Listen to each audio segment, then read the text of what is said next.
Indeks harga saham gabungan dibuka di zona merah pada perdagangan hari ini, Senin 2 Februari 2026. IHSG terkoreksi 0,28% di level 8.306.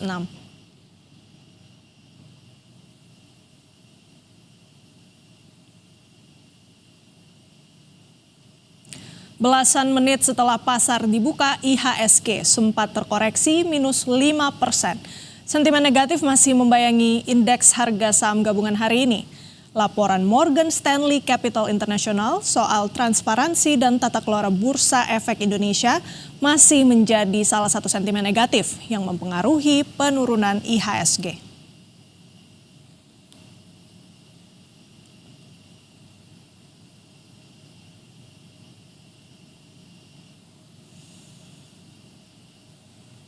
CEO Badan Pengelola Investasi Danantara Rosan Ruslani yakini posisi baru Direksi Otoritas Jasa Keuangan dan Bursa Efek Indonesia mampu tumbuhkan kepercayaan pasar modal baik dalam dan luar negeri.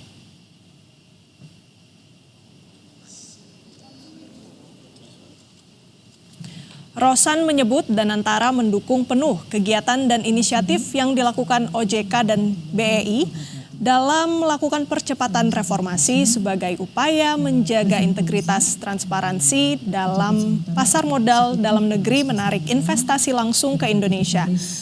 Sebagai badan pengelola investasi perusahaan milik negara, Rosan menyebut Danantara berkepentingan dan berkomitmen memastikan pasar modal Indonesia tumbuh positif secara kualitas dan akuntabilitas. Baik, terima kasih. Dan kami mengucapkan terima kasih atas kehadiran. Kami di Danantara tentunya akan mendukung penuh kegiatan dan inisiatif yang akan diluncurkan dalam waktu dekat ini, karena kami tahu kami di Danantara juga mempunyai kepentingan yang sangat besar terhadap pasar modal kita. Karena di Danantara badan usaha milik negara yang berada di bawah Danantara itu kontribusinya hampir 30% dari total market kapitalisasi di pasar modal kita. Jadi kepentingan kami juga sangat besar bagaimana bersama-sama menjaga dengan SRO yang ada ini dengan OJK agar pasar modal kita adalah benar-benar pasar modal yang mencerminkan valuasi, yang mencerminkan keadaan dari perusahaan-perusahaan kita ini secara benar, secara baik, sehingga memberikan persepsi yang positif terhadap kita semua. Pejabat sementara Ketua Dewan Komisioner OJK, Friederika Widyasari Dewi menyiapkan 8 rencana aksi percepatan reformasi pasar modal Indonesia. Rencana tersebut diharapkan mampu mewujudkan wajah pasar modal Indonesia yang lebih kredibel, transparan, dan memenuhi ekspektasi penyedia indeks saham global. 8 rencana aksi percepatan reformasi pasar modal Indonesia diklasterisasi menjadi 4 misi utama, yaitu penambahan likuiditas, transparansi, tata kelola, dan sinergitas penegakan hukum. OJK berharap langkah tersebut dapat memperkuat kepercayaan investor domestik dan global, serta mampu mendukung pertumbuhan perekonomian nasional secara berkelanjutan.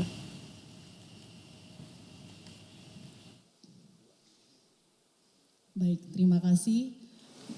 Kami di sini menyiapkan 8 rencana aksi ya untuk percepatan reformasi integritas di pasar modal Indonesia. Mungkin bisa ditayangkan. OJK berkomitmen bersama dengan pemerintah dan stakeholder berkomitmen untuk terus memperkuat reformasi struktural pasar modal Indonesia. Kami berharap pasar modal Indonesia ya semakin kredibel dan investable sehingga memberikan dukungan optimal bagi pertumbuhan ekonomi Indonesia. Tidak ada kekosongan pasca mundurnya Dirut BI dan sejumlah pejabat OJK imbas anjloknya IHSG. Pejabat pengganti langsung ditunjuk 1 hari setelahnya. Friederika Widyasari Dewi ditunjuk sebagai pejabat sementara, Ketua dan Wakil Ketua Dewan Komisioner OJK, yang juga merangkap sebagai Kepala Eksekutif Pengawas Perilaku Usaha Jasa Keuangan, Edukasi, dan Perlindungan Konsumen.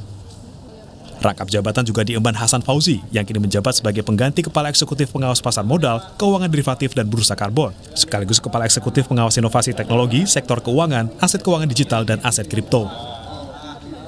Anggota Dewan Komisioner telah melakukan rapat Dewan Komisioner dan sesuai dengan ketentuan yang ada di Undang-Undang Nomor 21 Tahun 2011 dan juga dikuatkan dengan Undang-Undang Pengembangan dan Penguatan Sektor Keuangan Nomor 4 Tahun 2023, kami telah memutuskan yang pertama mengangkat saya, Frederika Widiasari Dewi, sebagai pejabat sementara Ketua dan juga Wakil Ketua Dewan Komisioner OJK.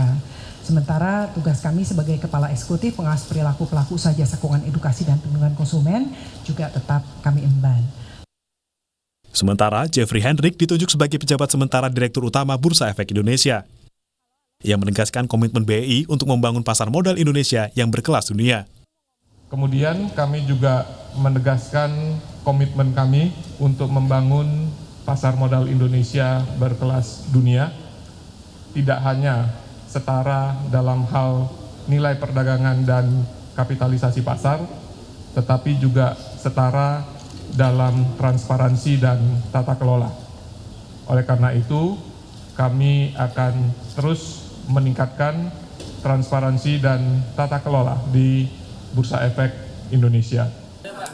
Dalam kurun waktu 1 hari, 5 pejabat BEI dan OJK mundur, yaitu Direktur Utama BEI serta 4 pejabat OJK termasuk Ketua dan Wakil Ketua Dewan Komisioner OJK.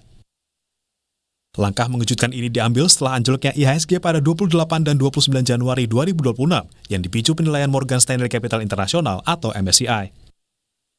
Tim Liputan Kompas TV.